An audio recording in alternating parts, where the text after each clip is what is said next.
Hi everybody, this is Stacy with LoveThatBug.blogspot.com. I'm going to share with you today another really cool idea I seen on Pinterest. I'm telling you, I can get in so much trouble going on Pinterest. I literally live on there. But I seen this idea and I thought it was really fun, so I thought I would share with you how to make them. What we're making are these little sponge daubers. Basically your homemade sponge dauber. And I made a few here already. And I'm going to show you how easy they are to make. You're going to need a piece of PVC pipe. This one measures 1/2 inch. That means the diameter of the hole there. And you can get this at any hardware store, and it's maybe $1.50 to $2 per an 8 feet length. And you're only going to need about 1.5 inches per dauber, so it's really inexpensive. Just take your finger and stick it in the one end and make sure it fits in there comfortably, so it's not too tight or too loose. And then you can range the size of this depending on the size of your finger. So you're going to get that. And while you're at the hardware store, you might want to pick up a pair of these.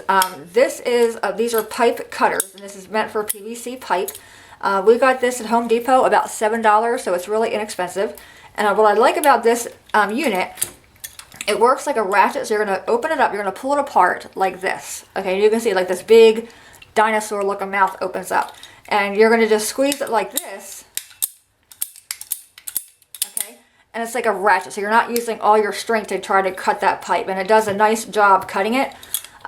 You can also use a miter box if you have access to one of those, which it'll be a lot easier and faster.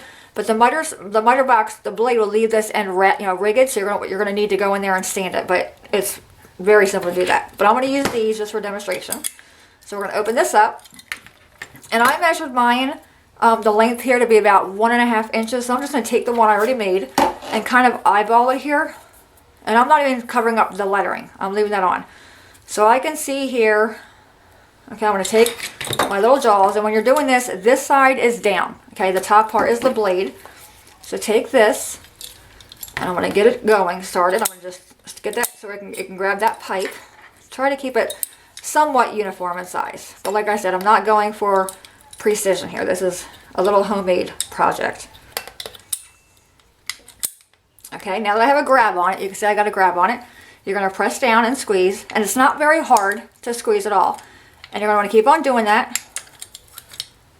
Okay, you want that top piece, it's just until it bites into that pipe. Okay, there we go. It went down. Okay, but you can see it's a very clean cut, and I'm not even worried about being straight. Okay, once you have that done, you're going to take these makeup wedges. They look like this. They're foam wedges, and I'm working with the straight end here, the flat end. I'm going to pinch it back like this. Okay, and you're going to stick this into this, and that's like my mom would say, it's like sticking a 10-pound bag of sugar into a 5-pound bag, but it will go in there. So just take your folded end and kind of squish it in there, and you want to just get it in there to get it started so it doesn't pop out on you. And then once it's in there, you can kind of twist it around a little bit to make it easier. And then I take a makeup brush, a marker, or your husband or any other strong man in your life, and you're going to literally push that up. Okay, because you want that sponge to come out at the end a little bit. And you're going to be doing a lot of huffing and puffing because it is hard. I won't lie to you, it's kind of hard to get that in there. Ugh. Okay, so like I said, grunting, huffing and puffing, but it will come, and you can see it's starting to come out a little bit. Okay, so just give it a good push. There we go. So now you can see we have that end. I don't know how well you can see that, but it's on there. Okay, the sponge. And it's coming out in a dome shape. Really cute. Now, of course, you want to label them. So I'm taking scrap cardstock. This is 1.5 inches by 3.5. And this is, again, just a guesstimate from what my pipe is. And I'm going to label it. Let me find my next ink color here. Okay, it's going to be Peach Parfait. So just write the name of the ink on there. Peach Parfait. Okay, so I have that. I'm going to flip it over and glue it on the two ends here. And I'm just using my ATG tape, and I'm just doing a single swipe on both ends. You don't need a lot. Okay. And I have that, and I kind of ruined my, let me do another one. Don't use a Cricut mat. That's not a really good idea. Okay, Peach Perfect. I don't want to get ink on my, or tape on my mat. Okay, so once again, I'm going to tape it on that end and on that end. Okay? So there we have it. Now take the wording, the side with the words, and flip it down towards you. That's how I do it anyway.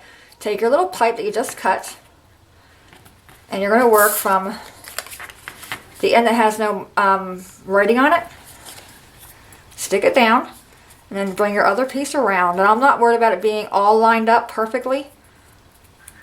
Okay, so there's my label. Peach Parfait.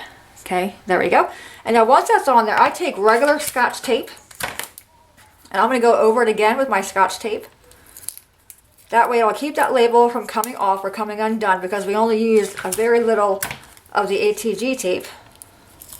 And the nice part is that these are reusable. So once you have this labeled with colors that you have, you know, that you use a lot, or whatever the case may be, you can just pop the sponge out if it gets all dingy and replace it with a new one.